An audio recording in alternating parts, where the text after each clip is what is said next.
Hey everyone, welcome to Critique Friday. It's Lewis. I'm here with Mike Defeo. Why don't you say hi, Mike? Hey everybody, how's it going? You guys are doing good. We've got a lot of work here that we have to get through. So, Mike, do you want to just get us started? Yeah. So let's start Cool. with Faraz. Now, Lewis, are we gonna be able to hear No, students, no, or you're am I just just gonna going go for it? through and just critiquing, and Okay. if they're here, they'll be commenting. So I might throw some Okay. comments at you if they come through. Okay. Well, first thing is you'll all probably hear me repeating the same thing over and over again in terms of just the various things that I look for. Um, and also because there's so many of us, I only have a few minutes per person, so I'm going to do the best I can. Um, There's my fancy little highlight tool. Okay, so this is looking cool. First thing I like about it, I love how you're doing, very graphic, clean shapes like that. That's really good because, it's you're making very specific decisions here, and that's good. One of the things that I see kind of recurring, though, mostly in the side view, is this kind of ramp out. This one is a little more, I think, generally correct. Now every character is different, but I'm going to base this on sort of the work that I do and the type of uh, things that I usually look for, sort of, especially in humanoid characters, are some characteristics that are at least based on general features. So what I'm seeing here, this sort of idea of the forehead, then the brow ridge, then the nose, then an upper lip and lower lip and chin. You generally have, in the simplest terms, a plane that goes this way and then turns and goes that way. So this is looking pretty good. This thing here is, and even on her, it's kind of a little strange. And what I'm seeing is, or what I would recommend is, even if the guy's chin is jutting out here, um, maybe it's a little bit more back, and you kind of get a general sense of, upper lip, lower lip, chin, kind of in a plane or at least turning back down. Um, and also in addition with the lips, these kind of things are hard to do, but these are feeling a little bit kind of puckery, uh, and also the overall lip itself seems like a bead that's going the entire length here. So in general, what I would suggest is that with your mouth, you do kind of the lip shape and that bead or round over. Here's the mouth. It's prominent here, and then right about halfway or maybe 3/4 of the way, it starts to die off. So by the time it gets here, it's 0. So here it's 1, 100%, and by the time it gets here, it's 0. At about, let's say, the 3/4 point back from the center. Same with the lower lip, 100% here, and maybe at about halfway, it starts to fade, eventually going to 0%.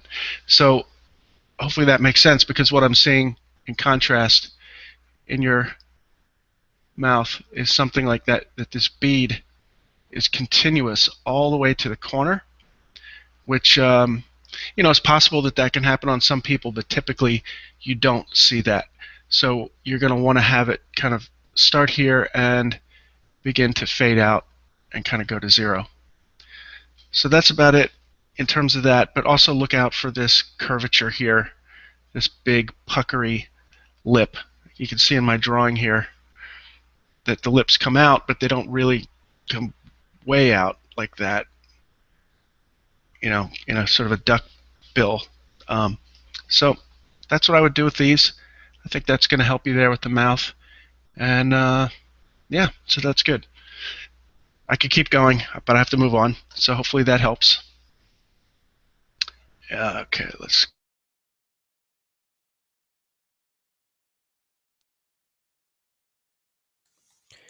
Looks like Mike may have dropped out here. Just hold on a few minutes, guys. We'll get him back in.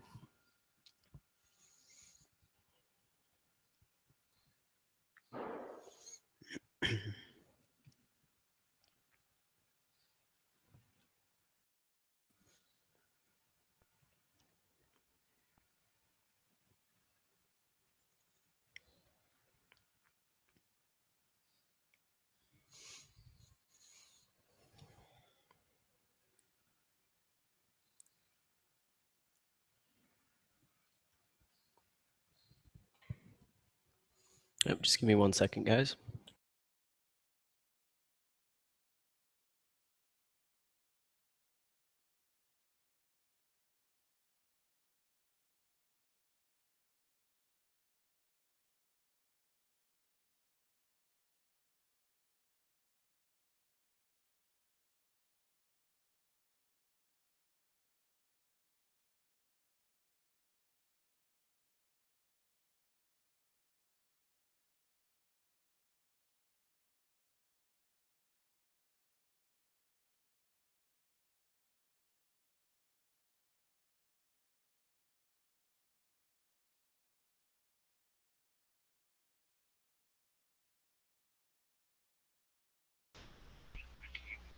Sharing screen, desktop.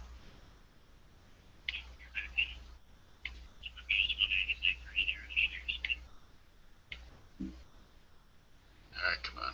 Everybody's looking at my email.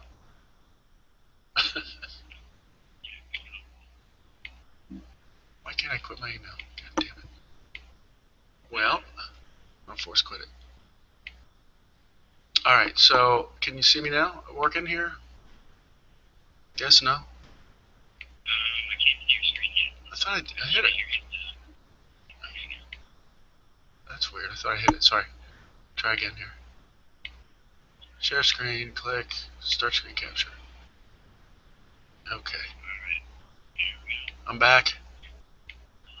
Okay. Thanks. Oh, sorry about that, everybody.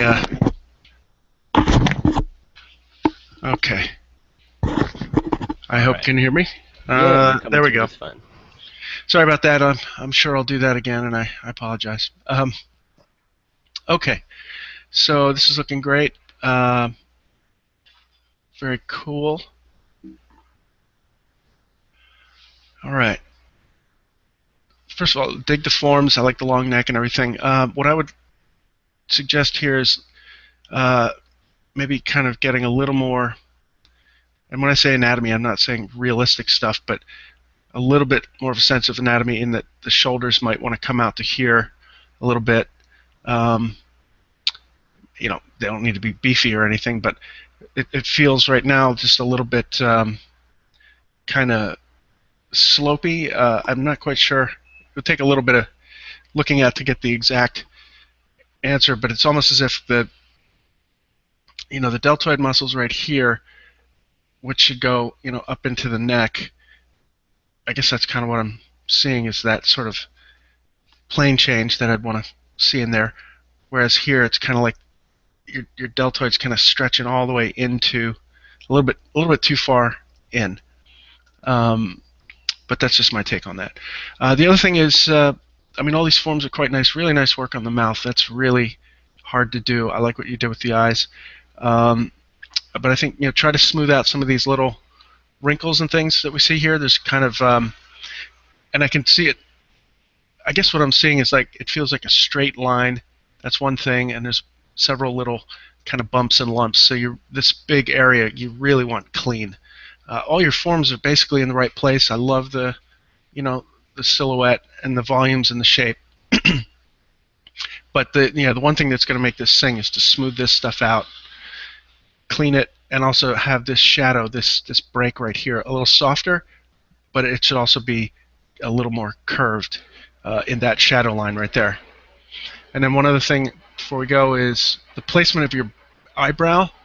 It's I think if your brow bone is up here, that would be good. Basically, I think your eyebrows should probably be something more like that. That it's up here, and you've got this area is sort of just skin underneath the actual brow bone. So the actual, socket is like that. Give her a skull. It's Halloween coming up, right? The eyebrow sits on the actual brow bone, more or less, and between the eyelid and the eyebrow is a very nice area that you should have. So this area should be clear, and your brow should be up here. So those are a few little notes. But I'm really impressed with the mouth. That's a hard thing to do, and you really had some good success with that. So keep cranking on it. I think it's looking awesome. All right, let's see if I can do this without dropping out again. Okay, let's go to John. Okay.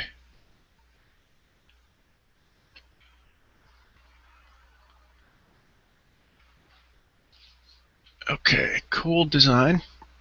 Digging it. I think also a similar thing here, just in terms of, a little bit of human form, anatomy kind of stuff to think about. One thing that's great is, you've got this really great, very graphic shapes.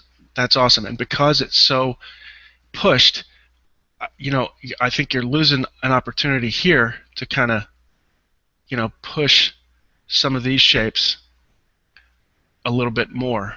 You know, you've got all this, possible exaggeration going on from the front, which is, I think, the most successful view.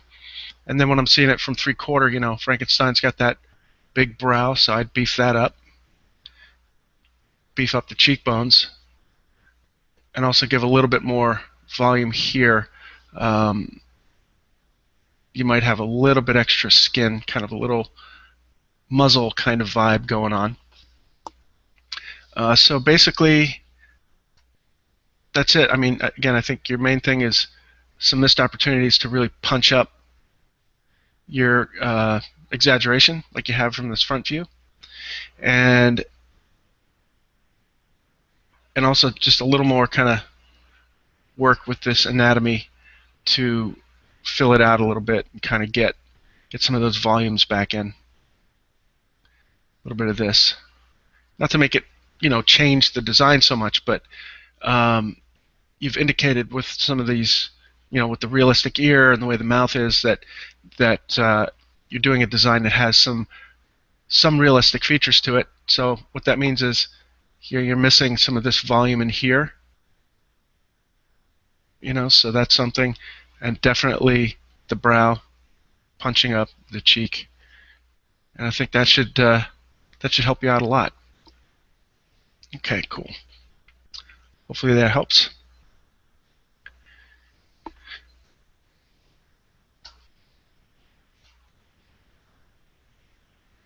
All right, let's go to Daniel.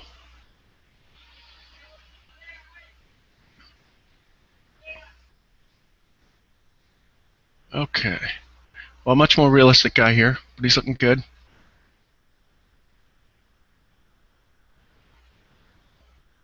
Now, I don't know exactly what your reference is, but one thing that pops out to me, just sort of, and the rendering is good. You've done a really good job at getting all these realistic forms, but the ear seems, I don't know, a little strange. Like, this might be a real guy or something, but it seems a little, maybe it's a little low or something. You might want to, I think the top is fine. You might want to bring the bottom up a little bit. And then the other thing is the mouth. This little thing going on here looks a little strange to me. Again, it could be that that's what this guy looks like. I don't really know. But, again, without having the reference, I can't really comment so clearly on it, but I'll say that this feels a little bit aggressive on the styling there. So I would think of basically softening this out a little bit here. Again, this person might look just like this, so I could be wrong. The other thing is that idea I was talking about with this little upper edge feels a little sharp, but even if it is sharp, look at your reference. But typically, I can see that you're starting to fade it, but because it's so dark here, and then there's almost nothing here and here, that line is really kind of distracting to me. So you might want to consider smoothing this out a little bit or something. And then just anatomically, let me look at this real quick. Yeah, let's see if I can get this name correct. This sternocleidomastoid, I think it is. This guy right here. This all looks good up here. It feels a little bit broad, a little bit fat down here. I do know that it's a big muscle, and it's a big muscle, big old muscle, that sort of splits. There's a tendon that comes off here that you normally see. It's sort of a flatter tendon here that attaches to the clavicle. So that's typically why it can look like a wide thing, but generally you see more of a band right here and then a kind of a flare out over here. So take a look at that, this area. It's a little tricky, but you know, typically you're going to see something a little more like this, and then that stuff flares out to the side because that's a flatter tendon, part of the tendon. This is more cylindrical. So that might help define that area right there. It's really good work.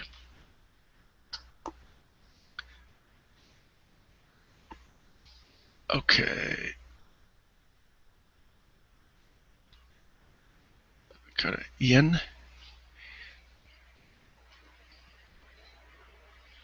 Well, that's cool.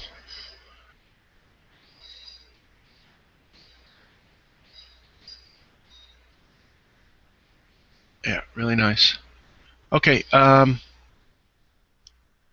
going to do this compared to the drawing because we have some reference.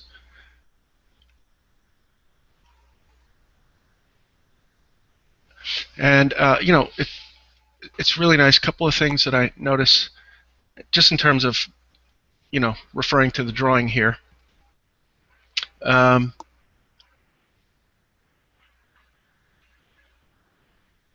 it's kind of tricky too. Like you've got these like kind of knobby things that are, and that kind of looks like this one here, but this feels more like part of, you know, like there's a joint there, and then it turns, as opposed to here where it's feels like a bit of just a ball stuck on the end.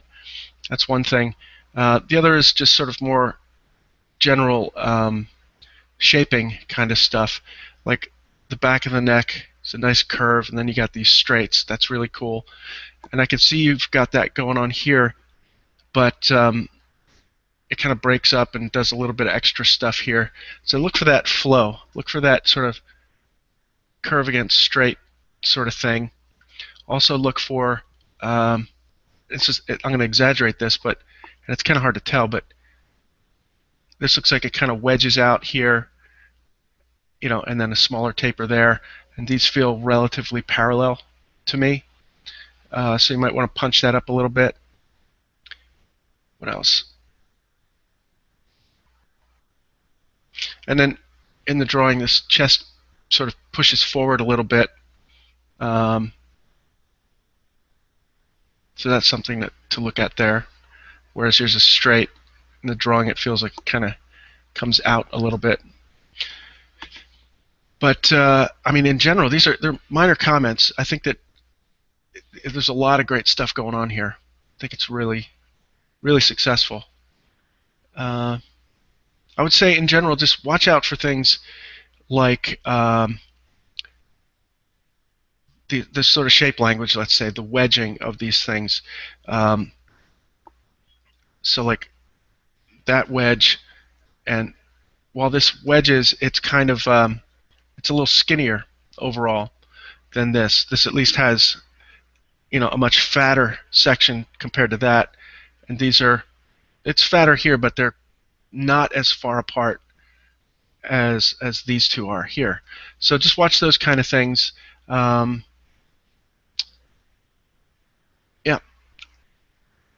you know, on this guy, the thickness of the boot compared to the leg, you know, this looks like it's a lot thinner. So it's not to nitpick what's exactly wrong from the drawing to this guy, but it's sort of what I'm commenting on is sort of the overall shape language, the sort of the variety of, you know, thin to thick, the tapering, these sort of curves and straights and that sort of stuff. But it's really, really close. I think all you need to do is just kind of step back, keep looking at this and the rhythm and the flow of this, and try to get some of that in here, and I think you'll be good. Very cool.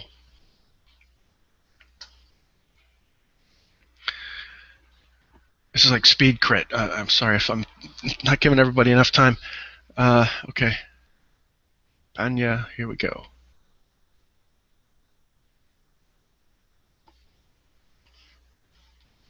Hey, Lewis, am I still there? Can everybody hear me? Am I good? Mm-hmm. Yeah, Cool. you're doing great. Okay. Gotta put on my glasses now. Now we're getting serious. All right. All right. This is cool. The reason I took a second here, I'm kind of looking at these are appealing, fun characters, and I'm also looking at the drawing. They have a real relation to the drawing, so it's not like some of the normal things might not apply exactly. But let's talk about what's really successful. Love that. The small, medium and large shapes are really great. Um, very cool. And I think I'm just trying to catch like this guy. This guy in general feels more successful than this guy, and I don't know exactly why, but I'm thinking things like the shape and of these forms tend to be more consistent. The shaping, it's hard to describe, but they're cleaner, simpler shapes, and maybe it's because of the extreme pose, but some of these feel a little bit kind of not so well described, like the elbows kind of pinching in a little bit here from the pose, and if you have an arm that's bent, it's not gonna typically do that and lose volume in here. If anything, it's going to start to compress and swell a little bit. So look out for that kind of stuff in posing. And the other thing is like, yeah, if I'm looking at this, I can see the idea of flow and organic stuff. But if you look at this little thing, the sort of cuff here, the thickness of it is varying, which is not necessarily a bad thing, but it doesn't look like it was intentional. It just looks like, I mean, if you have a cuff on pants, if it's going to flow or something, it should basically remain consistent throughout. And I'm seeing some wiggly stuff, and it's much more consistent on this guy overall. So also the same thing with this elbow, losing volume. The same thing here, this shoulder moving back and compressing. There's a big gap right here. So keep an eye on when things fold and bend, that they make up some volume. So if this arm moves in, you're going to have wrinkles and stuff. You're not going to lose volume in here. That's something to keep an eye out for. But I guess yeah, the standing guy is really, really successful, and I think a lot of the elements are going on here with this guy too, that are working. It's just kind of keep an eye on making sense of the flow of these things, that they have some sort of sense to them. Like one last thing I'll leave you with is this floating cuff here. If you've got an arm that's sticking out, think about gravity. It's gonna, the open part's gonna hang down, as opposed to just kind of floating off in space like that. So think about that kind of thing. Okay, but yeah, really good stuff. Totally digging it. Good job.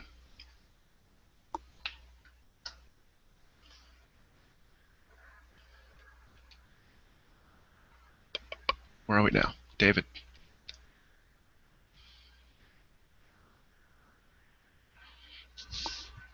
Yeah, that's great.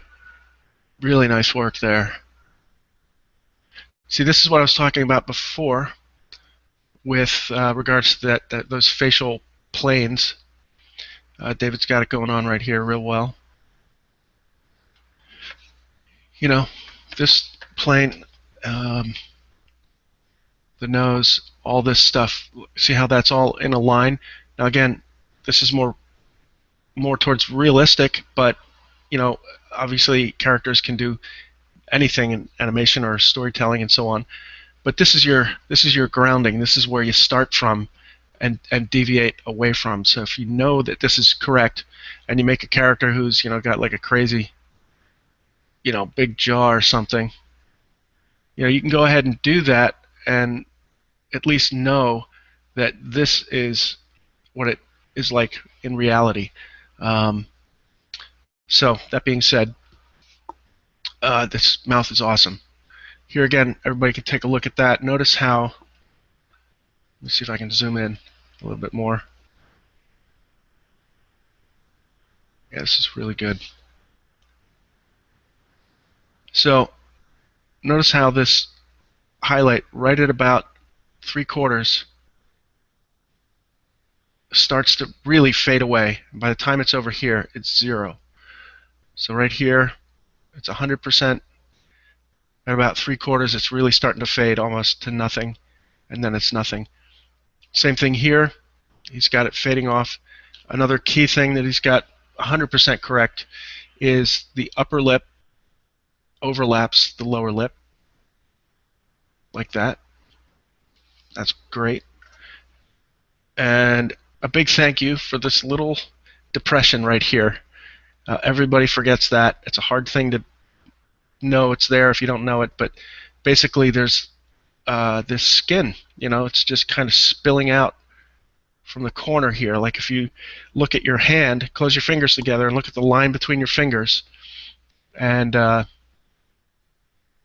my awesome drawing of a hand right there. And take a look at this spot right here on your hand, and just how this sharp crease radiates out and just spills out over to your top of your palm. Sometimes it'll be a little bit more of like a little wedge or something like that, but in general, it's coming from a complete crease and sort of spilling out into the shape, and that's exactly what's going on here. I mean, this is really just beautifully rendered. Same with the nose, really well done. Yeah, really well done. My only comment here, and I'll say, is I can't tell how far you've gone with these brows and lids, but they look like they're sort of in progress. I would just say make sure that the lashes come off the surface in that direction. Pretty much what you got going on here with the upper lash, and that should do it. And I'll give you one last bit of advice with the hair. You got a good sense of the fact, the main thing being that when you do hair, you should think of it in several chunks, small, medium, large chunks, which you have here. Everything's good.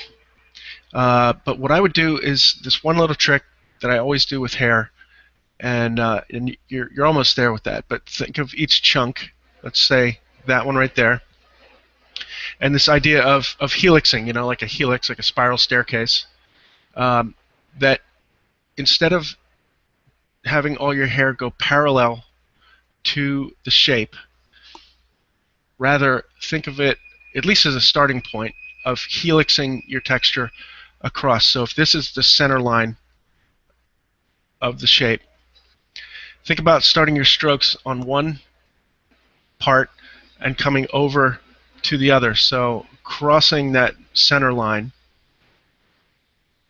even just a little bit, and by doing your shapes like that, let's say again, here's our center line, starting on one corner and going to an opposite corner, and try to helix across that shape, it makes your forms look much more like hair as opposed to rope or spaghetti or something like that. And I'm not saying this looks like rope or spaghetti at all, but it's just a question of now what do you do to get the most flow and sort of rhythm in these shapes. So that's what I would do with this gal. But really, really fantastic work. One other thing before I leave. Notice here what he's done is above this lid, above the eyelid, this shape is not concave or sunk in. Rather, it's convex and bows out. That's really important. When you get down in here, there's a little bit more convexity, like in here. but typically this space right up here is puffed out a little bit, and not a lot. You just don't want it to be completely flat or completely concave. You want it to be at least slightly convex. I'm sorry, yeah, convex. Sorry, bulging out. Awesome stuff. Really good job.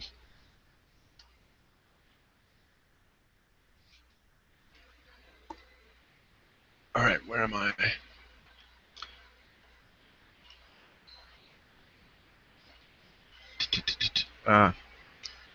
Jean-Marc. Ah, the Duke. There he is. It's awesome.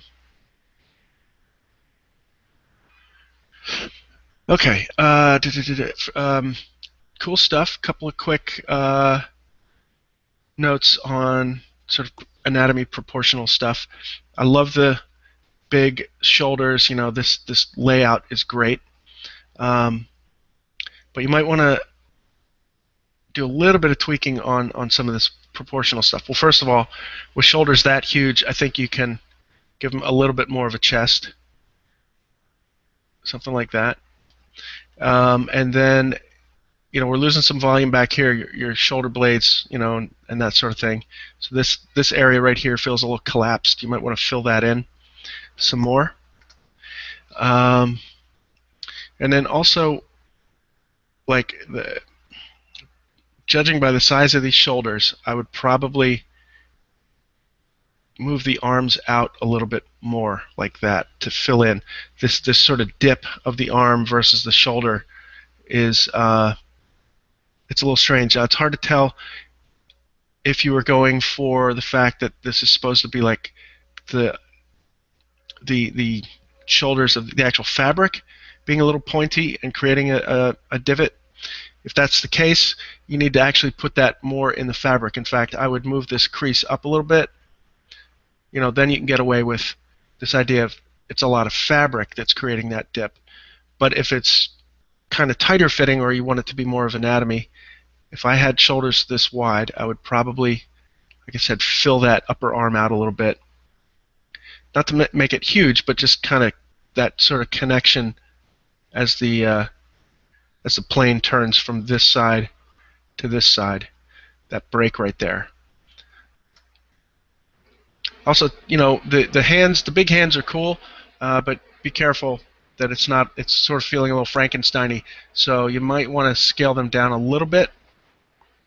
Even with the size of the head, I'd probably make the hands a little bit smaller, and that should help that sort of proportional stuff. But that's it for the body. And for the head, I think you have some good features going on. Just watch these corners going up. That's a little bit of a problem, I think. So, take a look at the Duke again and look at that area right there. I think it looks good here in this drawing, but in general, they feel like they're kind of, this whole thing feels like it's kind of being pulled up like a little bit of a facelift. So, I don't have reference for the Duke in front of me, but I'd probably think it's something more like that. But just keep an eye on that. This feels a little strange right here. And also, yeah, watch out the mouth, that same thing. What I'm seeing here is this plane and then that whole jaw thing coming out like that. So you might want to consider having a little bit of a muzzle and then the chin. Even if it kind of sticks out like this, this upper lip, you've got is tucked in a little bit too far in, I think. So check that out. Give them a little bit more, just basically, it's all like right in line here. So you kind of probably want something more like the eye, the nose, and in your case, your mouth is way back here. Make sure that it's out in front a little bit, because again, I think your mouth is somewhere like that. So move the whole mouth forward a little bit, I think, and watch out for that whole plane angling forward. It's not to say you can't have a big chin, but just watch how it attaches all in here. But it's cool character.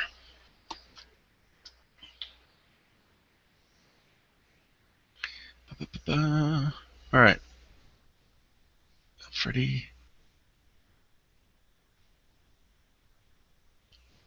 this thing's cool.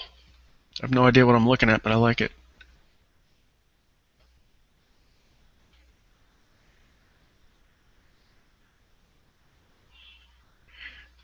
You know, it's gonna sound lame. I really I don't have too many comments on this just because it's so fun and real good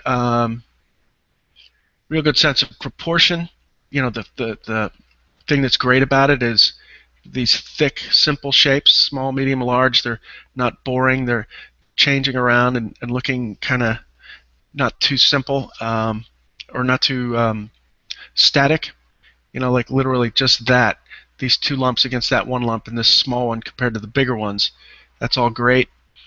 Uh, this rhythm of all this stuff is awesome. Maybe you want to, at this point, this all looks to be the same thickness, so you might want to consider tapering that tip down a little bit more, just to give a little variety here at the end. But really nice, clean shapes. Good stuff. Really good stuff. Maybe with this sword, you might want to give it a little bit of a, change of shape or something. That parallel stuff kind of breaks all this nice, bendy, flowy, thick shape stuff. So I don't know if that's what this particular character looks like and this sword has to look like, but that's my only real comment there. The other thing that's great about it too is you got it going on here with the hilt, you have it going on with the teeth. I love the contrast of there's a couple things going on that are great. I love the contrast of these absolute slabs of square shapes next to all this like rounded stuff. It's great. And in addition, the reason I laughed is these little squares are awesome, and then the other teeth look like just spheres, and that's great. So really good design, really, really good stuff. Yeah, I mean, bravo, great stuff. Yeah, just look for a couple of things like getting the taper in there, and maybe the same with the hat. Thinking about, flaring that in a different way. But yeah, really successful, really great job.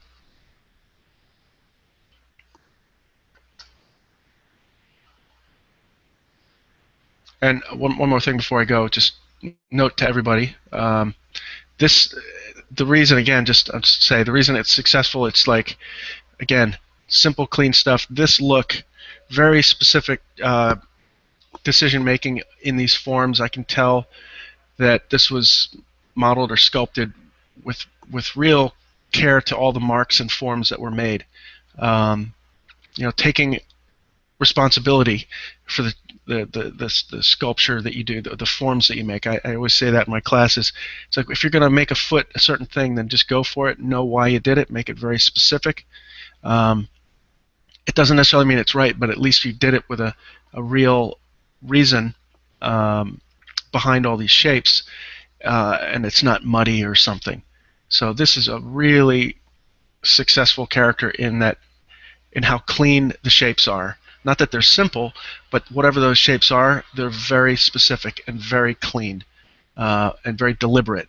So this is really good type of thing for this kind of character. So just want to go back to that.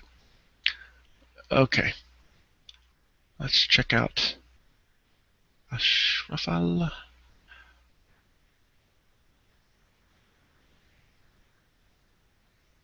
I think he's looking like Mr. Bean. Yeah, it's awesome.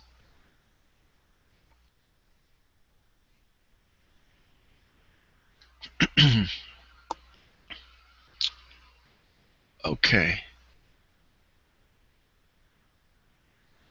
Now, there's a couple things going on here. Again, not sure where we are in progress-wise, etc.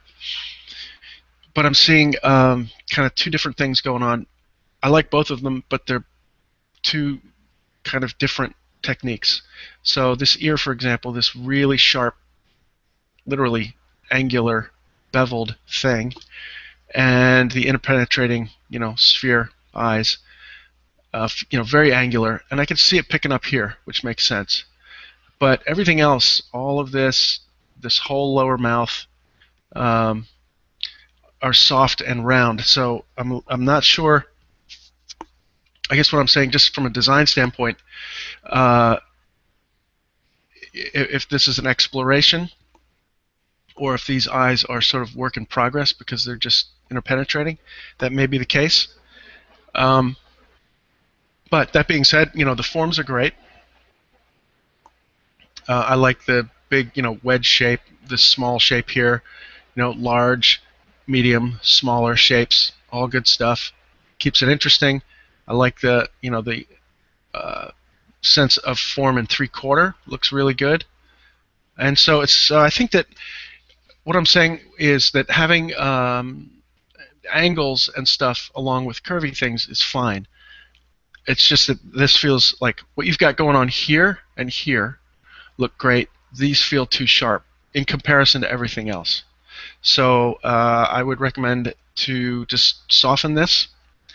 Keep the planar factor, which is all great, but make it softer, like how this little radius that's coming over the edge, and whereas this radius feels pretty darn sharp. I can tell it's not 100% sharp, but it's way, way sharper than this. So my take on it will be, yeah, soften that up, get these hemispheres blended in to the head. The mouth is great. I like the little soft corners you put in. That looks really good. And the body shape's great too. I would think about, well, never mind. I was going to say that, think about adding some more volume down here. That's a design thing on my part, but I think what I'm seeing is this feels kind of like not quite one or the other. So what I'm saying is there's a lot of big shapes, flaring forms here and there. The arms, for example, now this could be because of rigging, etc., but this becomes kind of, forgive the term here, but boring, just parallel. These are sort of, I can see they're starting to be like, want to be something, whether they flare like this and then flare like that. So, make a choice with this. Maybe taper it more or something.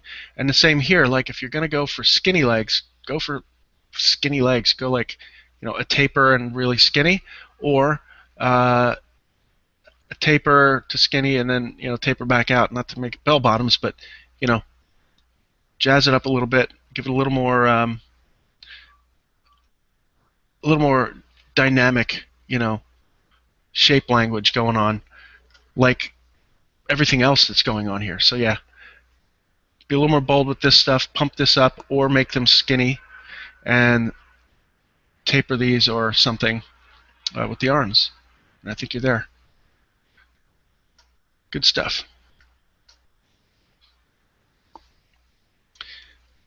Okay, gotta pace myself here. How am I doing? Oh, geez. Pick it up. Fine. Sorry. Now that's cool. Let me go back here for a second. Who am I looking at? It's a cross between oh God, Jeff Bridges and Matthew McConaughey. It's very cool. Okay, same thing here. Looking good. Good forms. Really nice stuff. I think I'm running into some issues with this chin. Even if I personally would give a little more of a chin. But where did I go? Did I lose my thing? Even if he's going to be relatively chinless, the space between the lower lip and the actual chin, these two little like columns that come down, it's a little strangely stretched from here to here.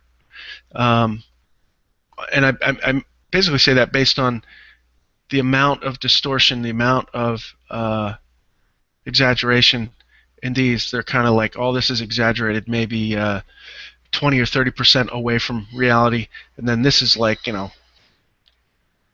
to 70% like not within real tolerances.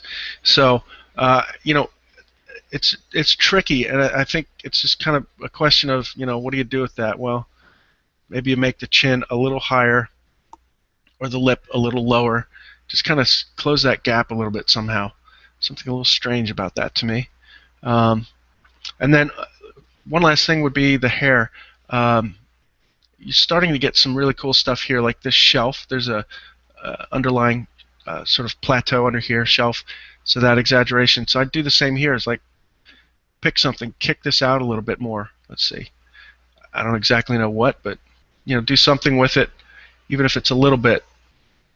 Give it some kind of extra edge or something down here. I'm not quite sure how to articulate that, but I can tell it's just roughed in, but I do like the sort of the volumes that you've got, the transition of thick to thin and the placement of it.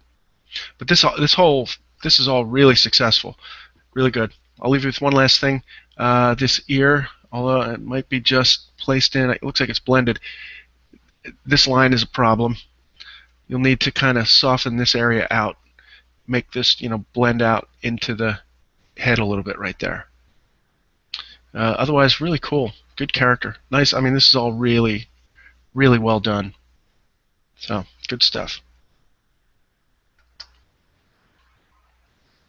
All right, picking it up here, picking up the pace.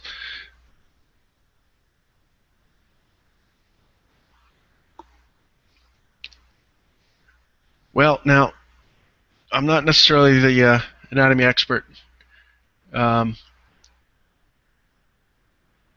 I could say, I mean, you've got everything in place here. I would say look at a few things,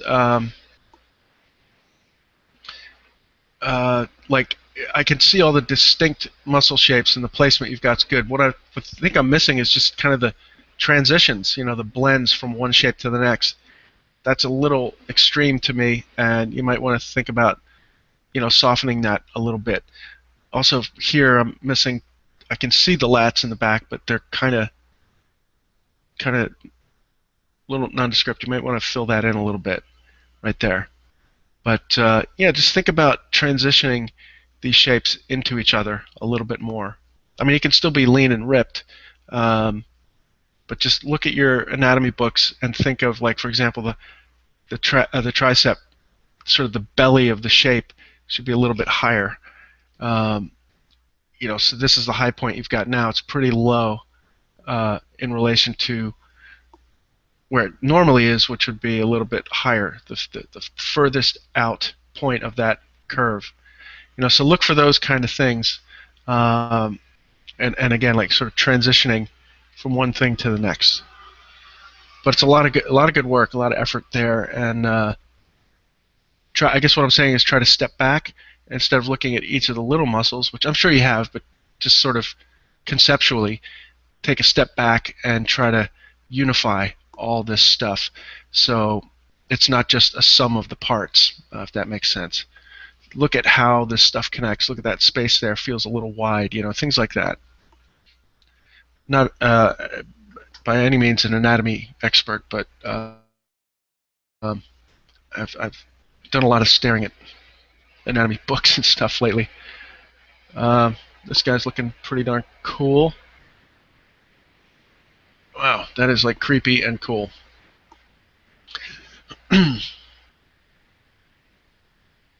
Man, a lot of good stuff here. But first couple things that pop into mind, even with a stretched out character, try to think of, this is what I do, think of some relatively normal proportions. So here's the greater trochanter, the head of the femur, and here's your ankle. Typically the knee, no matter how long or stretched or generally proportionally different it is, you typically want to split the difference for the knee. So I think your knees need to come up. Same with the shoulder. Let's take a look at that. That's actually in a better place, but your elbow might be, it's actually probably in a good place, but it may be a little high. So just no matter how stretched out or, like I said, distorted, just think of that. Find the head of the humerus, the wrist, and split the difference. There's your elbow. Find the greater trochanter and the ankle, split the difference. There's your knee. But your anatomy looks really good. I like it a lot. It's really good. And with the face, the only thing I'm missing, and this is a typical thing, I feel like I can see you've got this little blend here on the nose, but I feel like this part of the face is kind of disappeared, and it's not so much. Maybe it's hard to tell what it is exactly, but I think it might have to do with, where are we? I mean, I guess what I'm missing here is the sense of a cheekbone, like the actual. I can see you've got it in here, but I'm missing a sense of, in 3/4, of the plane of the cheek. So that, in other words, the eye. Let me redo this. The eyelid, and then so that shape, that plane, and then transitioning out to the cheek plane. And I can see you're trying to do it, but it feels a little kind of nondescript in there. So try to get that transition going, that plane change from the lid to the top of the cheek, and then fill this out a little bit more. I think we're just missing this transition in here of basically this sort of beginning of the muzzle. Yeah, I mean basically right in here to me needs to be addressed a little bit. And with regards to this, I think part of what you're going to be able to do to fix it, here's your lid. Not to make an eye bag like an old man, but think of it as an eye bag. And try to get it. It generally kind of echoes that point, but usually it's kind of a little further out, angled out, the lowest point of the eye bag, the lowest point of the lower lid. And I guess it's in there, but I'm just kind of missing something. So take a look at this area, treat that a little bit, but otherwise really crazy cool, dude. Also bring your ear in a little bit more where it connects to the head. Yeah, like that a little bit. All right, really cool.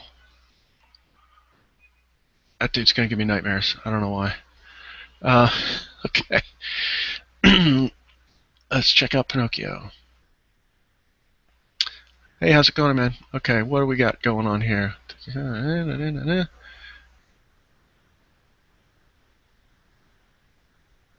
Okay.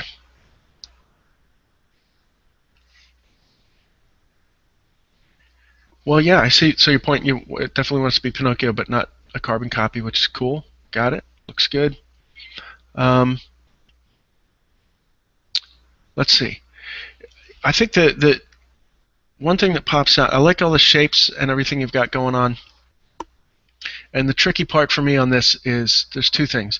One is this bridge. I would pull that out a little bit more. Yeah, just a little bit more kind of indication of the, what would be the skull or the bridge of the nose, and then the nose can come off that. And then the other thing is that the way that these lids are set, and this is going to be tricky. I don't know what the real answer is here yet. In general, he feels kind of sad in a way because of the way the corners are tilted. That's got generally kind of a sadder feel to it. I mean, it's not really sad, but the combination of that and your eyes, you might need to, kind of make them a little bit cross-eyed to for this to work. Because if these are looking, it could be that these are dead center, like in Z, looking down Z, that your eyeballs are perfectly centered and down Z, and when they're like that, it can often look wall-eyed, like these eyes are kind of poking out a little bit wonky. Oftentimes you have to slightly make your eyes slightly crossed to make it feel like it's focusing, on the viewer. So your pupils would probably be something more like this. Technically they're slightly crossed, which is kind of what happens. Your eyes cross to focus on what's in front of you. So that will help a lot. And again, some way to fix this sort of sad look. And I know that he's not sad, but it's a question of maybe even just grabbing this corner and pulling it down a little bit like that. Even just by drawing that, it helps, I think. I don't know, maybe I'm crazy. But try to get these corners at least parallel. That's what I would do.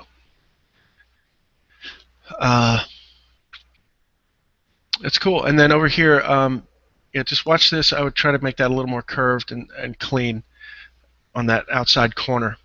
Because right now, I don't know, maybe it's the gap here is a little much or something. But I would shoot for something a little more,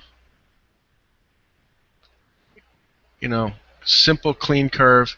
Close the gap here. Most importantly, I think that's me. But I think you got a good character going. You know, again with this thing, you're gonna try to get this upper lip in front of the lower lip to get that plane that I keep talking about. I think that'll help. Or push the jaw back a little bit. You know, it could be a matter of just doing that. That might help. But yeah, good work. Looking good. Thanks for submitting that. Okay.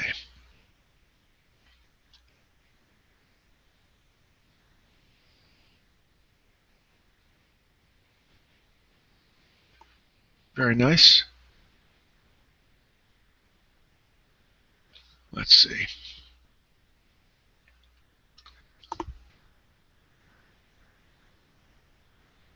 Okay.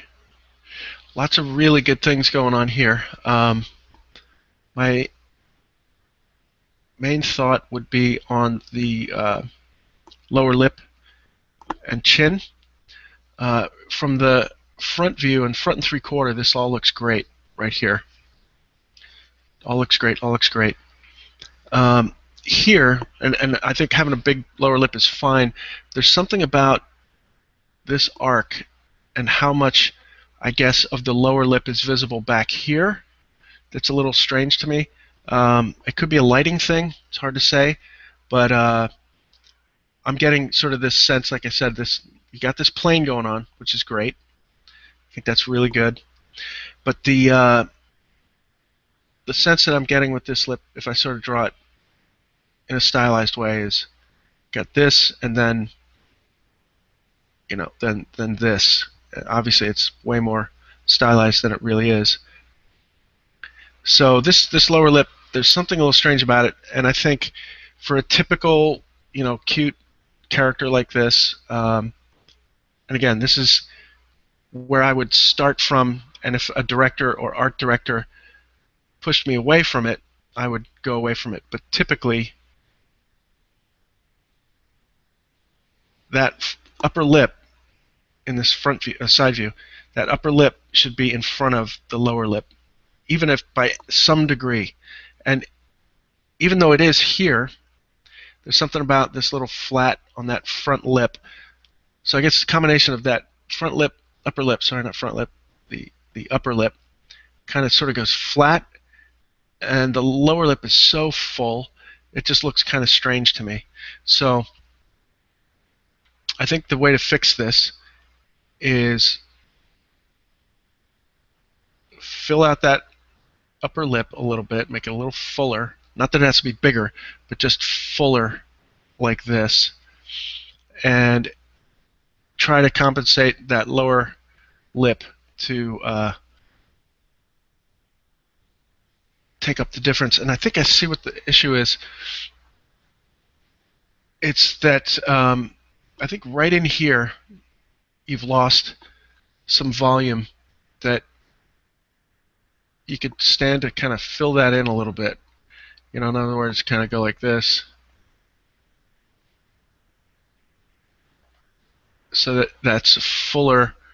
This point drops, you know, down a little bit, so that from the side you'd end up with a little more material here on your upper lip to not make the lower lip look so out of place.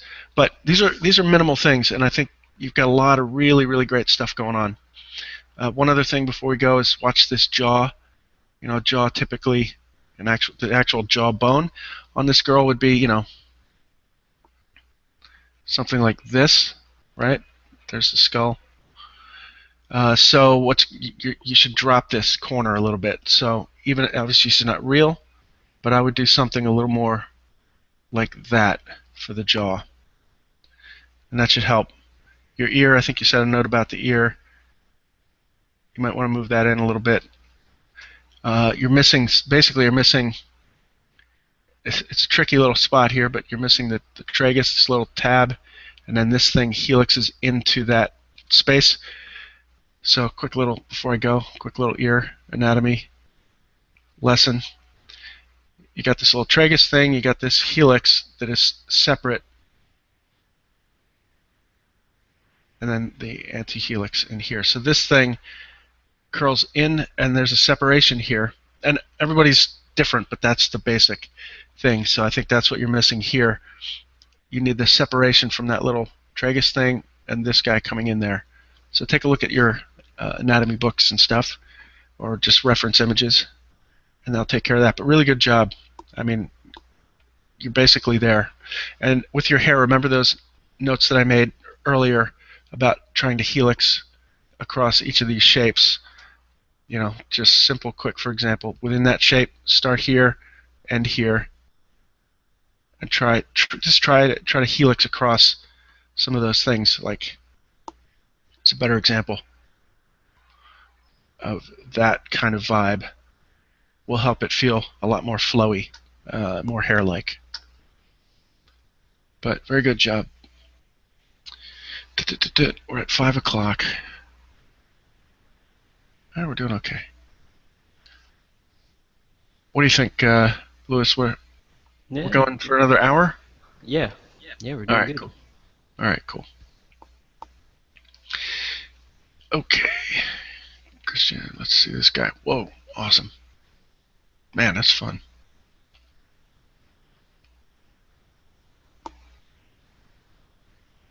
Huh.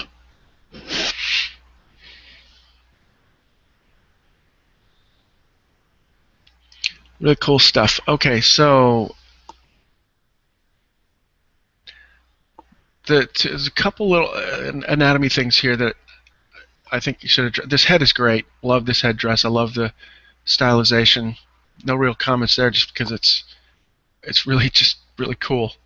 But on the body, the hardest thing in the world to do, man, hands and feet. So I'm gonna call you out on these right here. I'll do a little demo that I could sort of, we can apply to everybody. And also the neck. This this whole area is a little bit nondescript. I'll start there because it's easier. So basically think of a neck as, this is how I typically think of it. So you got the cylinder, sort of the core of the neck. Coming off that are your traps, which are imagined as, like, kind of drawing this poorly, little cylinders that are coming off here. Here's your core of your neck. So there's that. So then imagine you kind of like, webbing in between that, filling the gap. So from the top, we're looking at, the core of the neck, the traps, like that. Also then in here, you've got a couple things going on in the throat that you can put in to one degree or another, depending on how much anatomy you want. You've got the sternocleidomastoid muscles coming down through here, connecting to the clavicle. So there's like two cylinders coming down, and then you've got the larynx and the Adam's apple and all that. And I typically think of that as it's usually kind of just like there's a couple ways to draw it, but let me just do something like a little bit of a wedge like that, right? So that kind of sticks out here. There's sternocleidomastoids come out here. It's a top view. So if you're thinking in terms of primitives and stuff, that's how you want to construct, at least that's how I think when I construct a neck. So, I'd like to see in this a little separation here between the actual traps and the core of the neck, and then that little sort of possibly a little wedge for the larynx and such, and the Adam's apple and everything. And I can see you have the sternocleidomastoid here, but it's all kind of glom together. There's not much definition going on. So that's what I would do, sort of take a little time to do that. And then the hands. The hands are tricky, but and it's hard to tell in this exactly what's going on, but I think what I'm seeing here is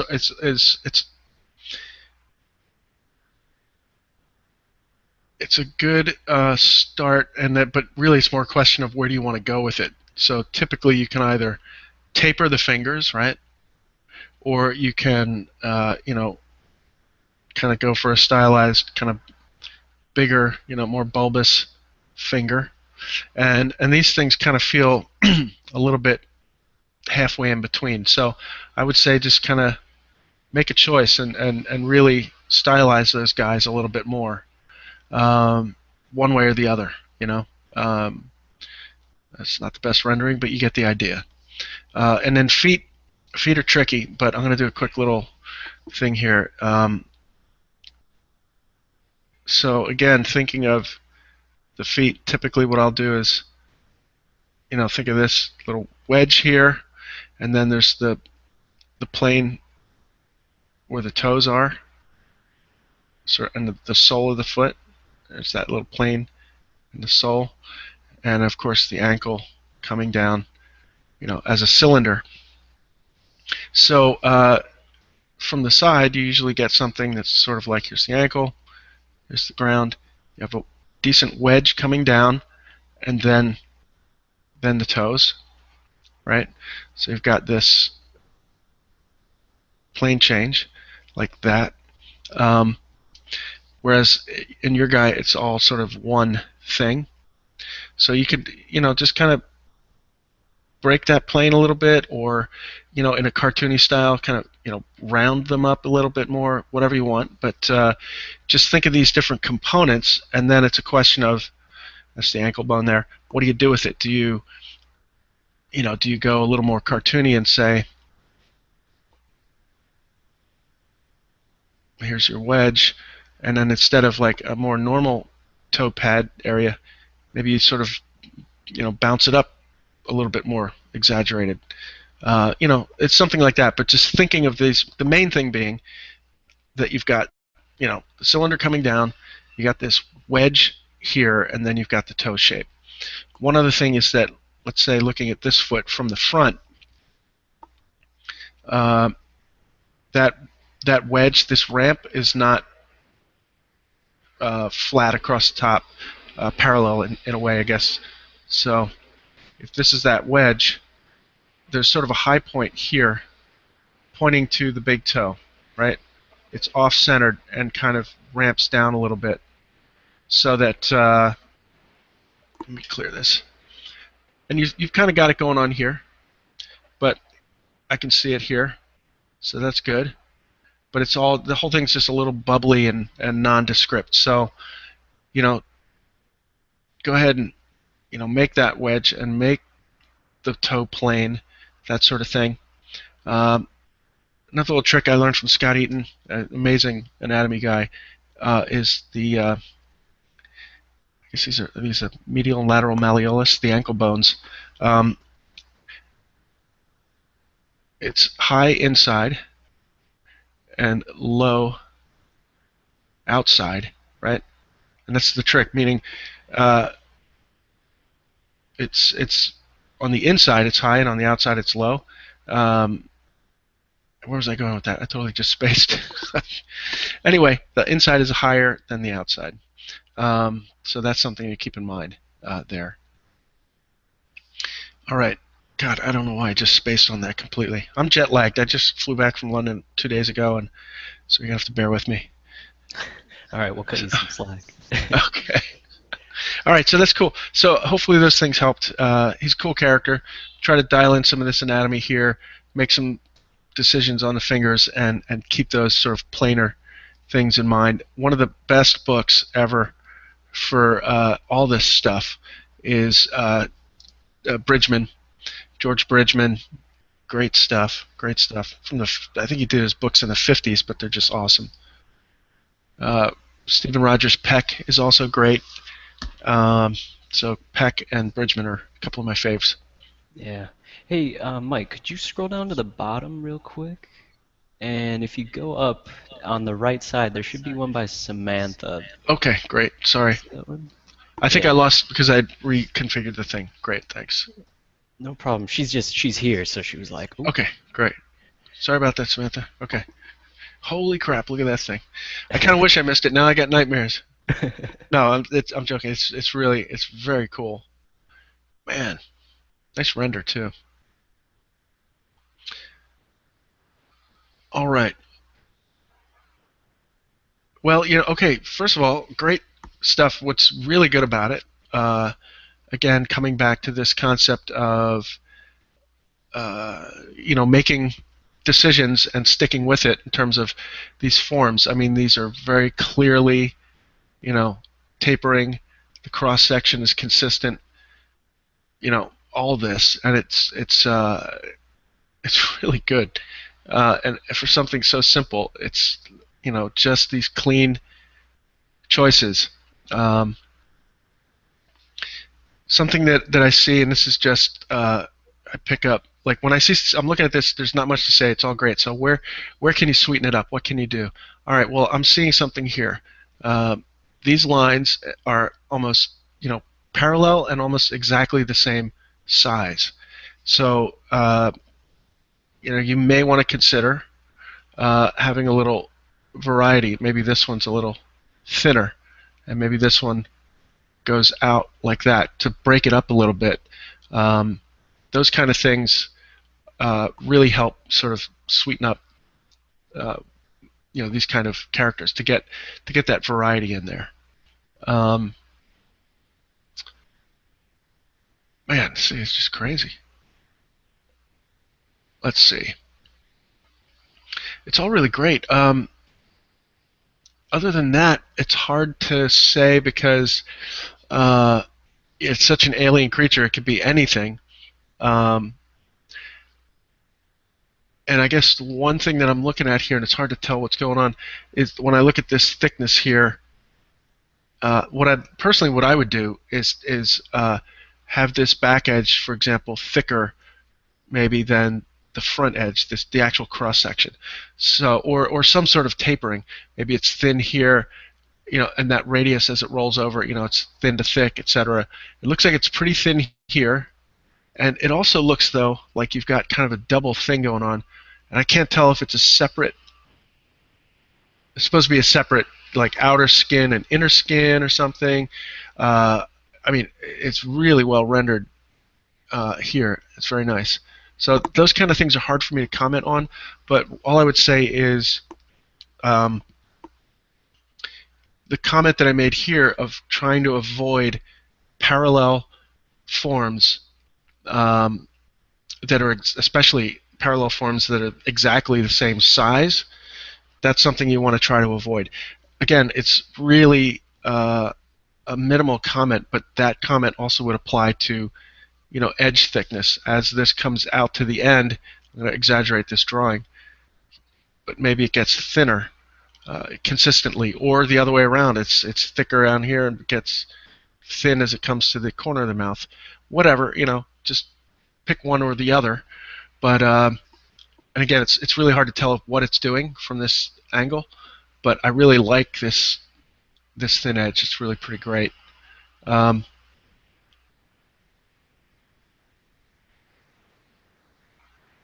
and then finally, one other comment. Because he's so simple, the only thing I would notice and comment on is the sort of the skin around each of these teeth.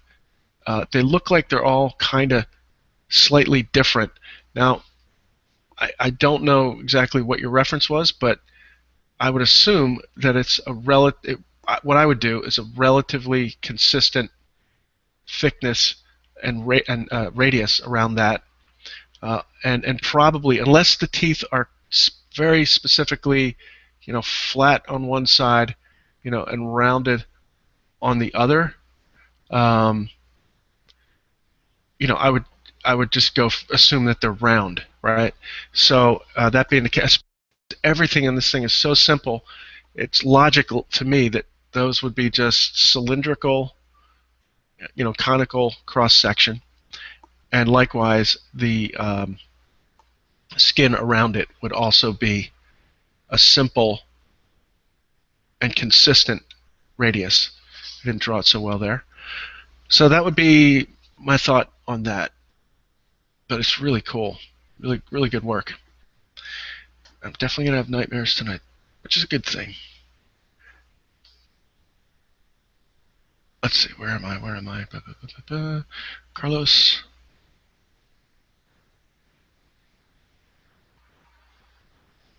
Wait, let me see your comment. Okay, so you're talking about rendering and lighting. And you sculpted that with a mouse. That's crazy. I know a couple of people who do ZBrush with a mouse, and I don't quite understand how that's done.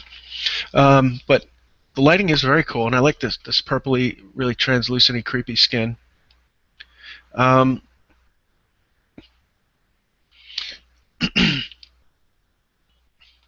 It's a little hard to comment because you're talking about practicing lighting. I'm not much of a lighting guy, but I do like your lighting here. I think it's really cool. But just sculpturally, I won't go too far into it, but I'll say what I do like, and given what I like, what I would change. I like this really weird stylistic sense of forms for these ears. It's very cool.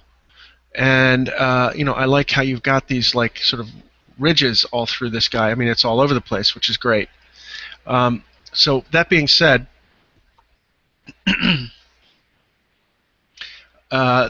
what I would do is just have these lines follow the forms a little bit more. So basically, to map it out, I would probably have the stuff kind of flow out, not as up and down, but more, following a contour kind of thing. So these feel like up and down here, and I would probably do, something, whatever, like this here. These are like, this is successful. I think that's all good, going the right way. Just follow the forms with it. And with that in mind, also this raised brow thing. I like the way you've done this, but I think you could probably have them react to the wrinkles react to his brow a little bit better. So in other words, have it start to do something like that.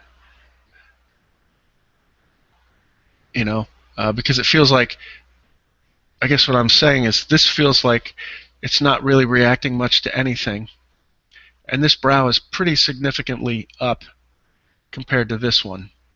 So you definitely get some compression going on up here, some flow of some sort like that. But I don't want to go too far into it because, again, you're talking about lighting, and I think that's really, really well done. But I do like a lot of this. I love what's going on with this ear. And in particular, as you move forward on it, what's great is the sort of the small sort of dented cross section of this. This is well rendered. It feels like it is. I don't know how much time you spent on that, but at least from this angle, it's great. Those feel like they're cut into the skin, and these feel like they're kind of raised up off of the skin. Each of these little guys. So I don't know where you want to go with this thing, but this is very cool. Very cool. And if you think about doing that flow stuff and apply this treatment to it, I think you have a really, really cool character. Very cool. Okay. Toby.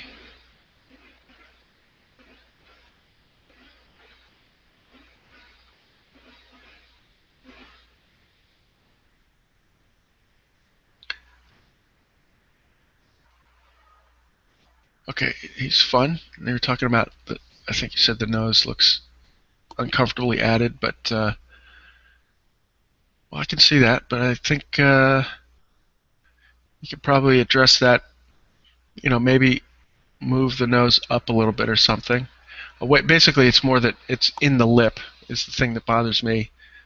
So maybe move that up there, and then with these little brow forms, maybe they feel a little sort of like they're standing there alone.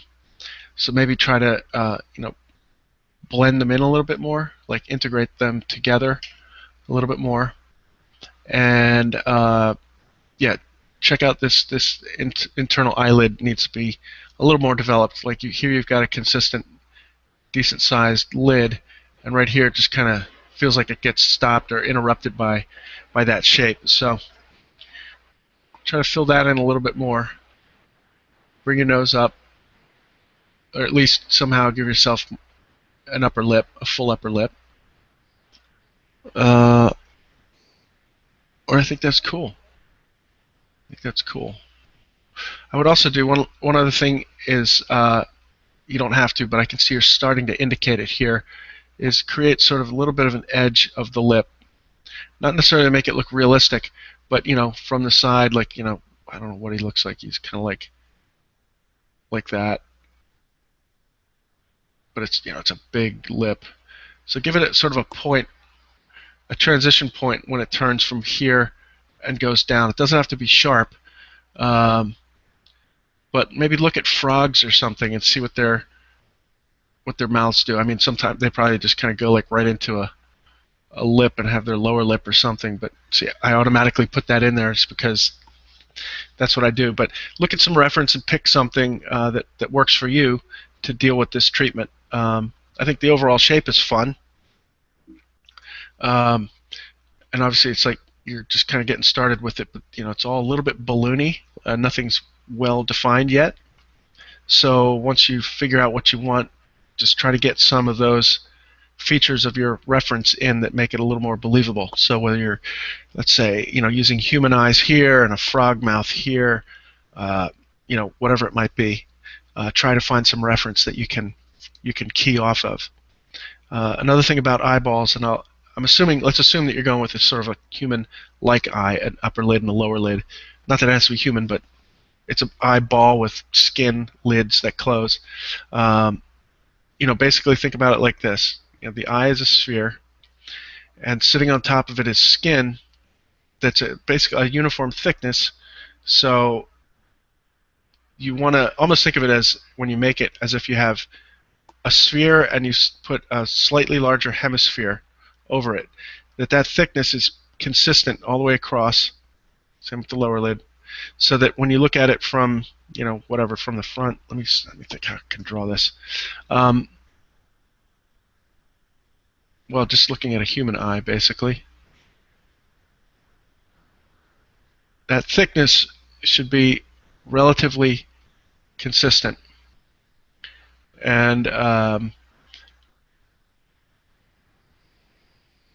it should feel like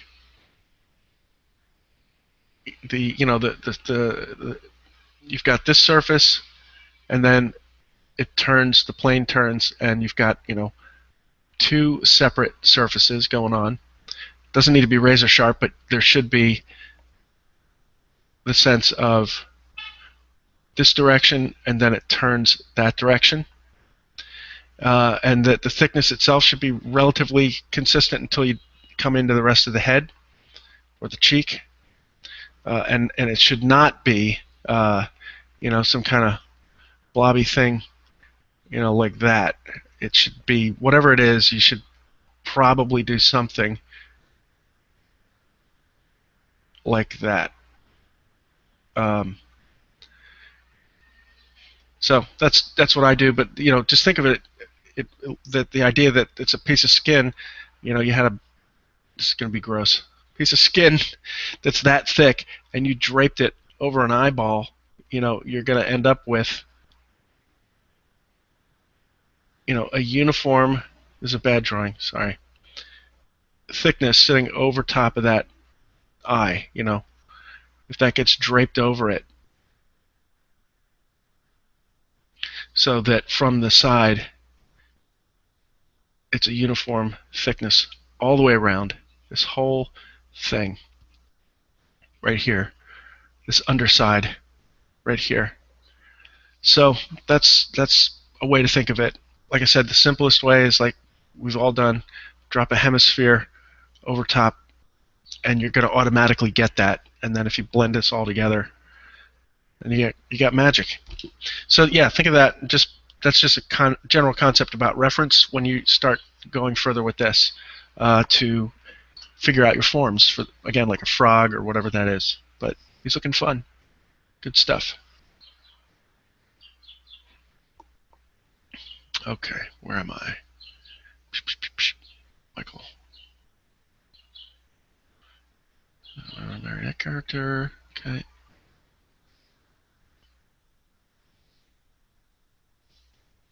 Okay.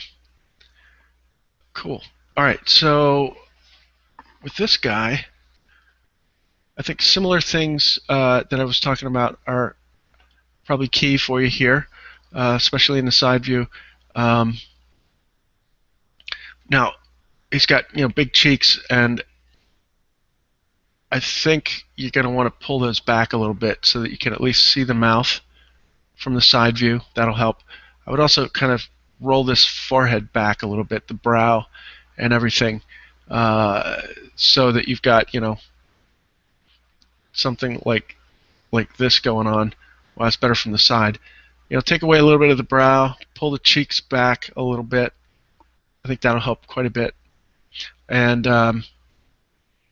then for the body, it's a little bit nondescript. Think about giving him the sense of upper torso, lower, even though it's all robes and stuff, you can still think of it in terms of what's underneath there, or even the very simplest concept of just visually trying to break it into an upper and a lower half. And also the same with the shoulders. Maybe try to taper them in a little bit more naturally, because he feels like he's kind of shrugging his shoulders a little bit right now. So yeah, taper these down. Sort of think of and I can see how you've got the upper and lower half, but it's what I'm commenting on is that it's a little bit kind of just sort of waving in and out from one thing to the next, and I don't really see a crease or a definition of one thing being affected by the other. I mean, think of it this way: you've got a torso here with arms sticking out, and the fabric is sitting on it, and gravity is pulling it down. So you're going to have some plane changes here where it's hitting the body, right? And even though it's not hitting the body here, there's the sense of the sense of gravity involved here. So that's something to think about, to consider where the body is underneath and how the fabric reacts to it. So I think those notes should hopefully get you in place. Also, maybe pull his head back a little bit over his body. He's kind of leaning forward a little bit, his head. So maybe just kind of push his head back a little. That should help. And hopefully that's helpful. He's a cool guy. Good luck with that guy.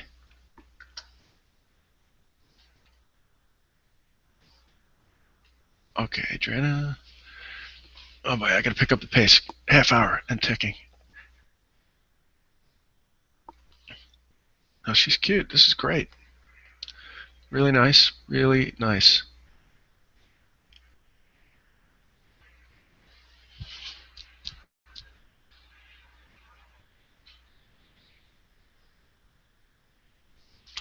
Let's see.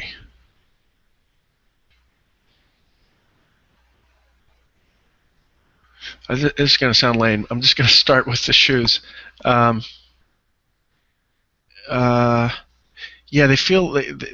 I don't know. I'm missing a heel or something back here.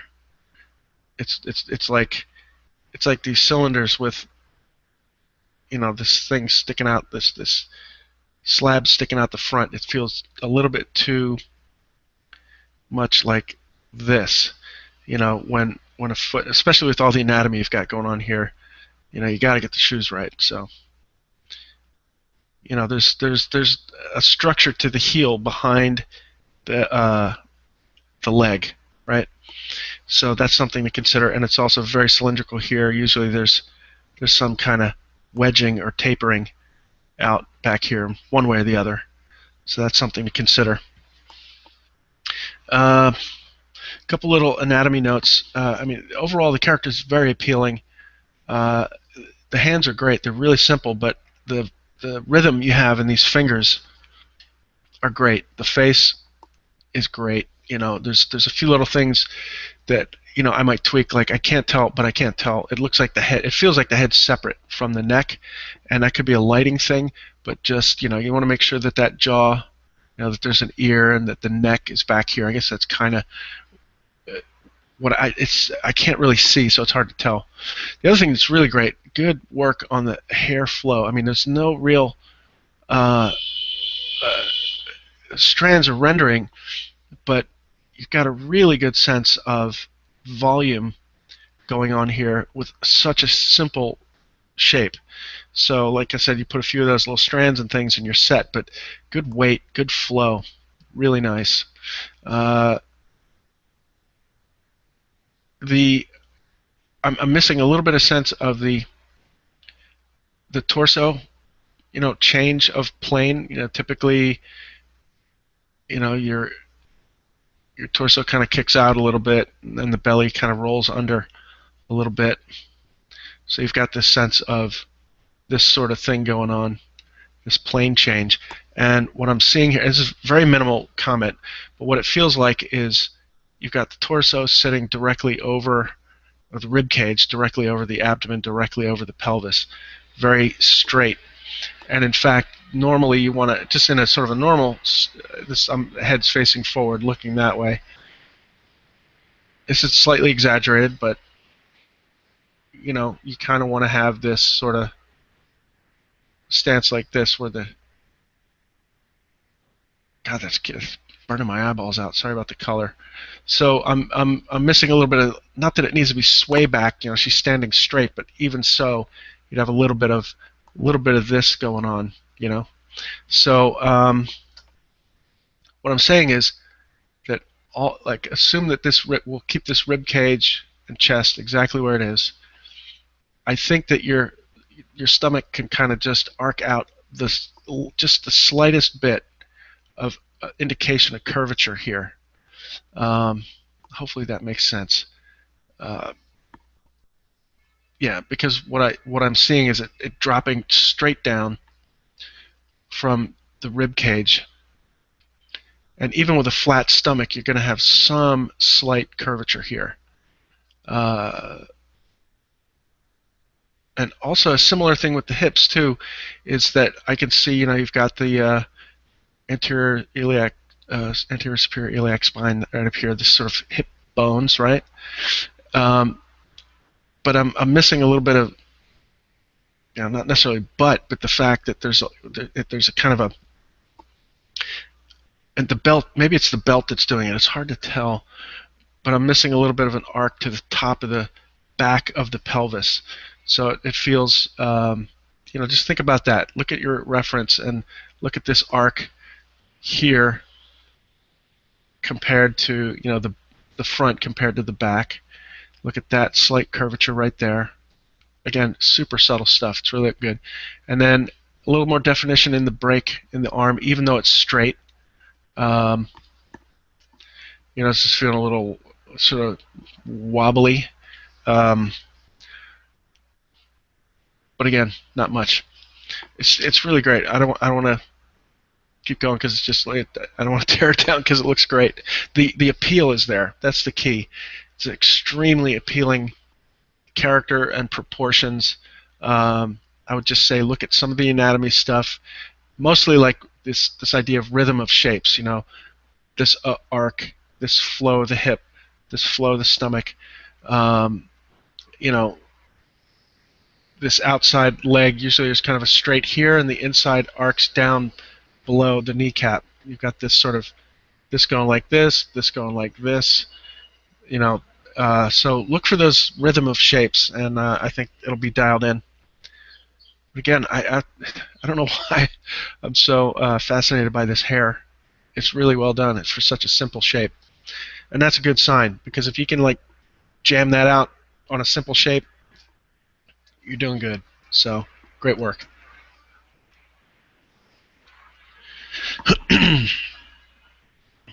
Danny, okay.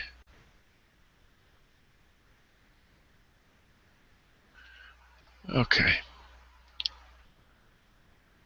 Cheek dimple. Well, that's interesting. I don't know if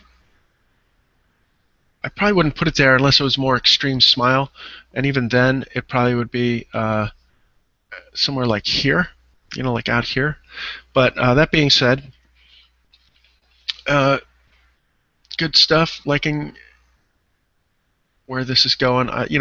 What's interesting is I can't tell if this is in the render, but this feels like a pretty sharp line right here, which is kind of cool stylistically. It goes with what you've got going on with the lips. So feels to me like a design choice. And if that is the case, and it kind of feels like you've got it going here, I'm missing it for the brow. So like start bringing it in to different places.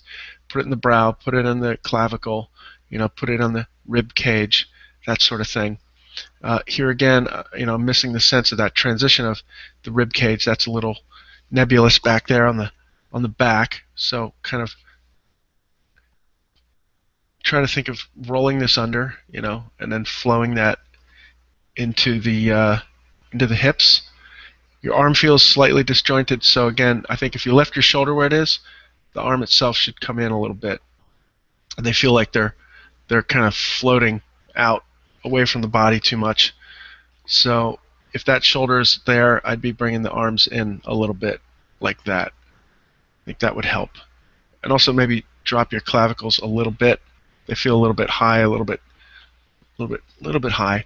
Same thing with the legs here.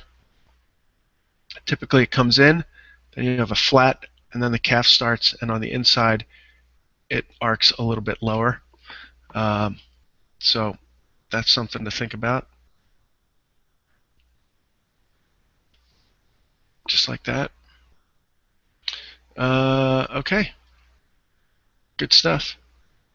I think that hopefully should give you some things to work on there. But it's nice. I would say with this, if I were you, go for this little creasing thing that you've got going on, and just pick it up here and there, wherever that might be, to kind of go throughout the character.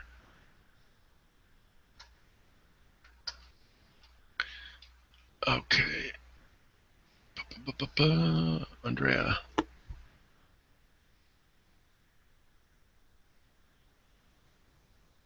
Yeah, this is really nice. Really, really nice. Huh. Well, now, that face is awesome. Really beautiful. Simple shapes. All the anatomy's there. This anatomy's awesome. Really good. Really simple. It's hard to do. It's hard to know what to take out and what to leave in, but you've got just the right amount. Look at that. This shadow tells it all. There's your rib cage, your abs right here. Got a little bit of a split down the center. Shoulders in a perfect place. It's totally connected. Upper arm muscle. I can see the definition there.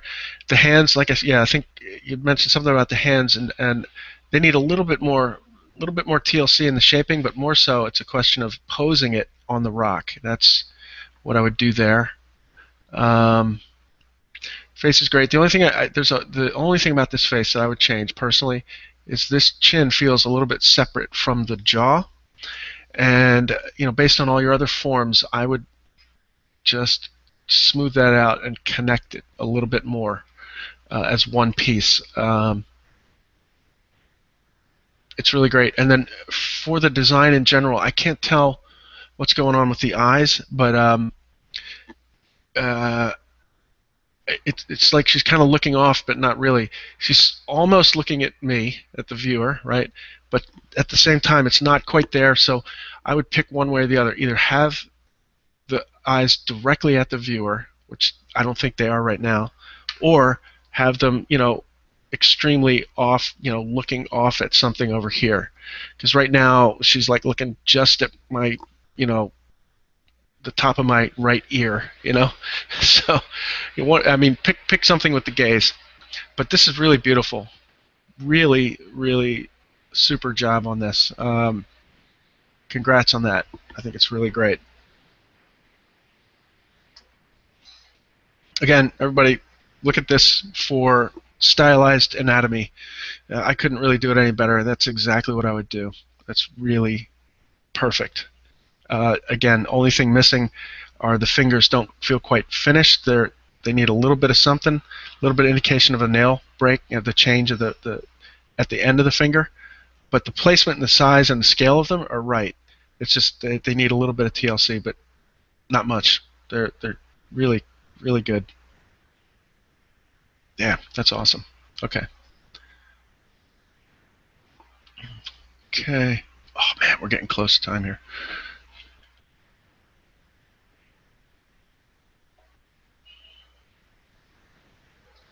All right.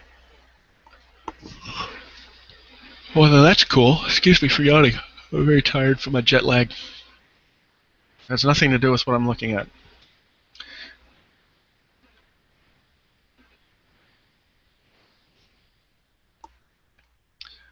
Really cool stuff here. All right, so there's a lot of things that could be said or not, but I love this work you did on the knee is awesome. I think the anatomy's right on. The mouth looks great. My only comment on this would be just sort of artistically in terms of the flow of all these different things.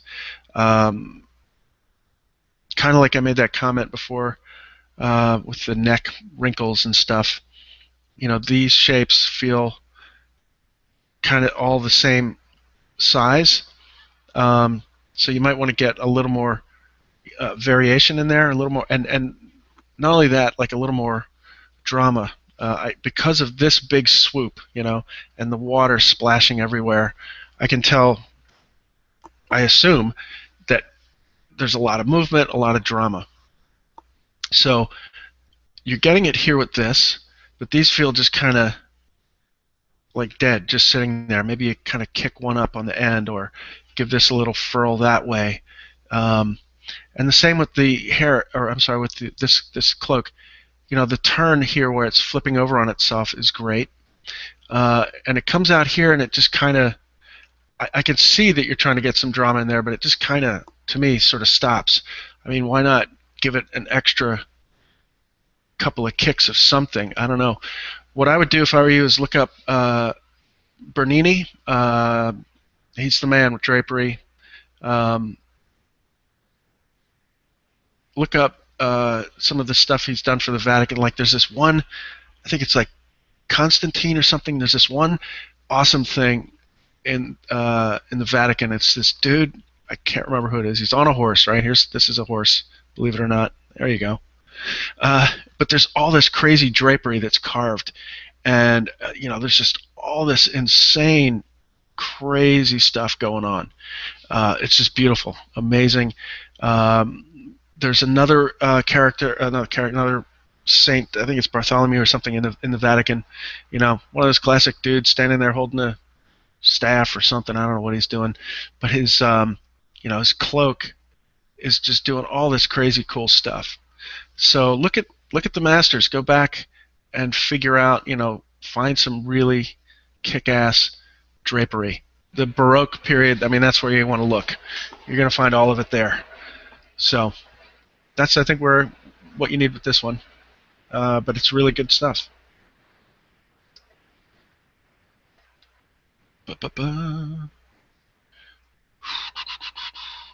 Justina, oh man, I'm not going to get to everybody. I'm sorry. That's all right. All right.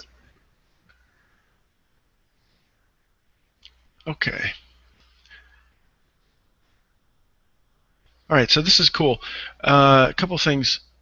There's what's good is we've got this alien, really weird, distorted thing, but I can tell that you're keeping, humanoid, forms. There's the lips, are making sense and all that. That's really good.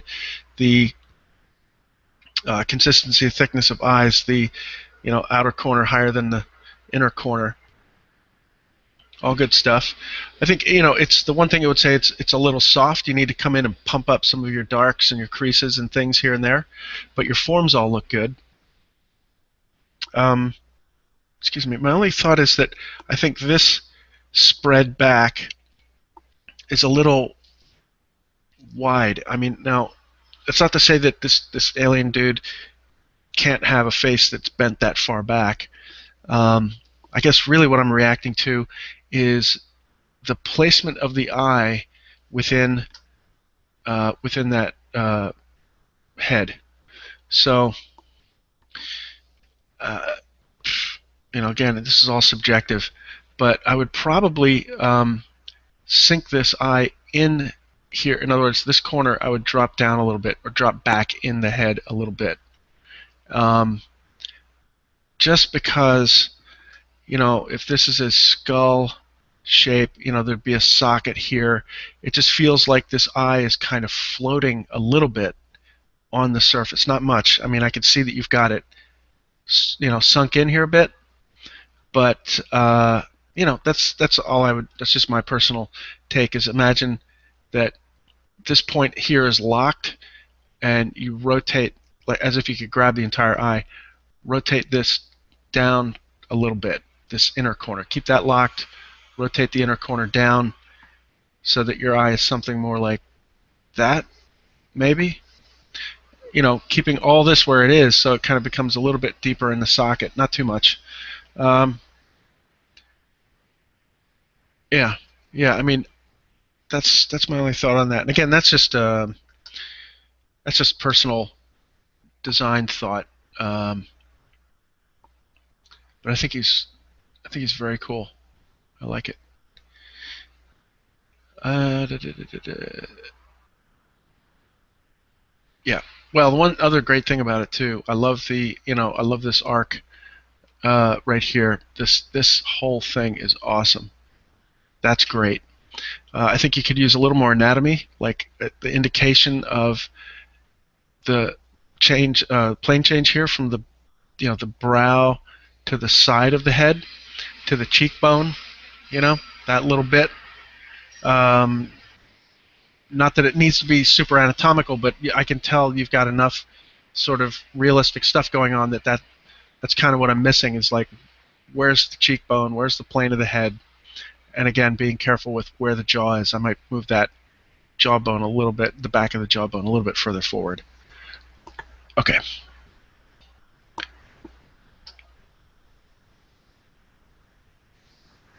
All right, 10 minutes. See how many people I can get. Gordon.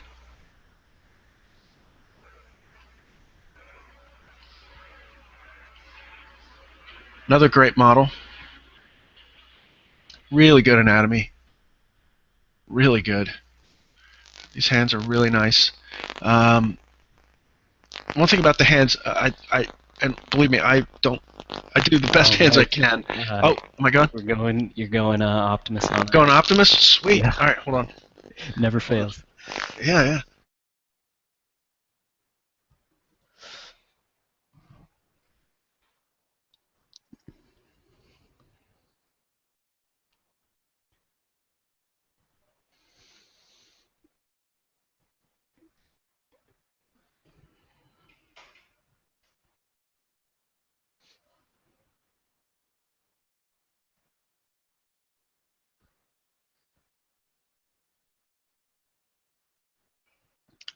We can't hear you yet, Mike. You might have to go into Google and hit the settings and go into our Google Hangout window.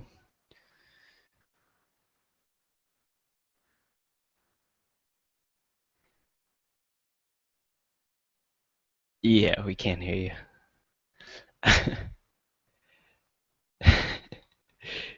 But if you go into our Google Hangout window, you can uh, you can hit the little gear for settings,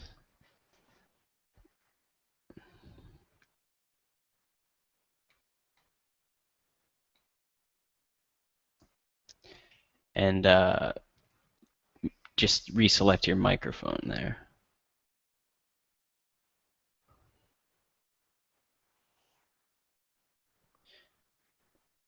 And if that doesn't work, we could also, you could have you exit this hangout and then come back in.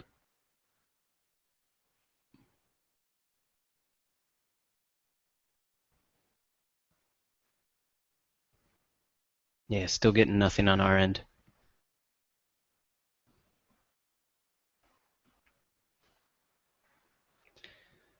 So, yeah, so if you tried the Google Hangout settings and that's not working for you, then just try exiting the Hangout and then coming back in. Just clicking on that link.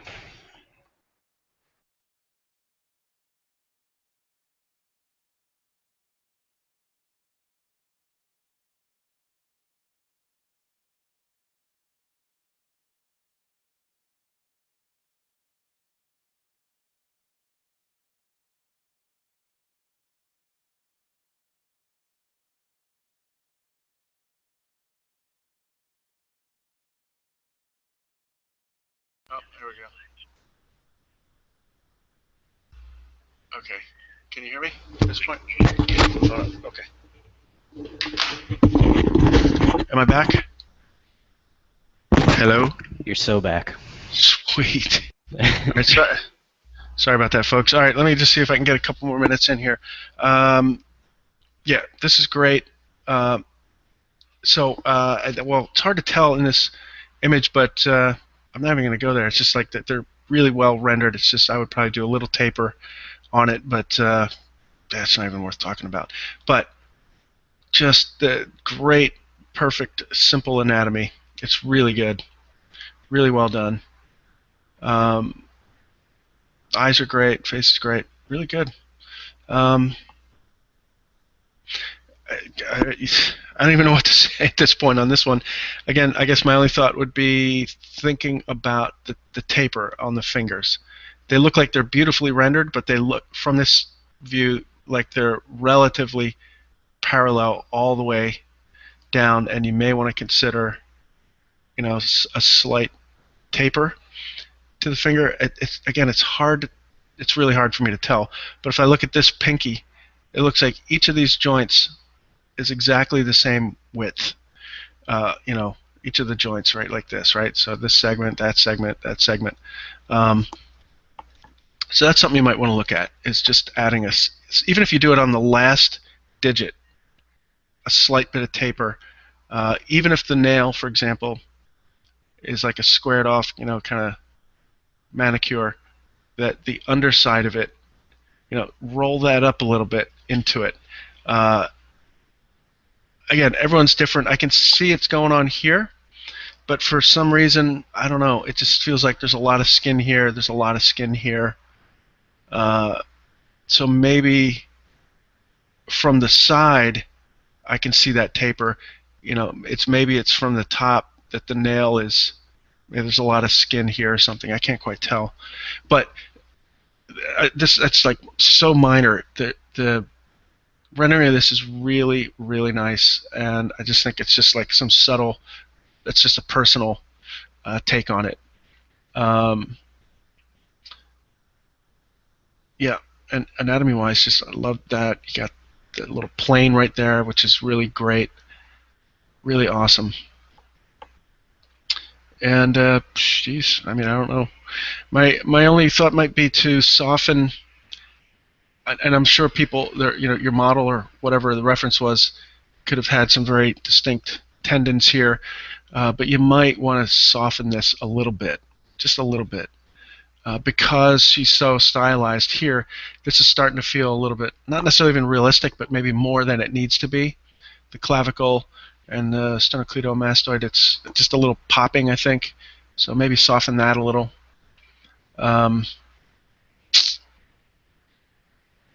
You know what? I'm going to stop there. It's awesome. I'm going to try to get some other folks. Great job. Great job. Okay, let's look at Gordon. Okay. All right, we're coming down to it here. Okay.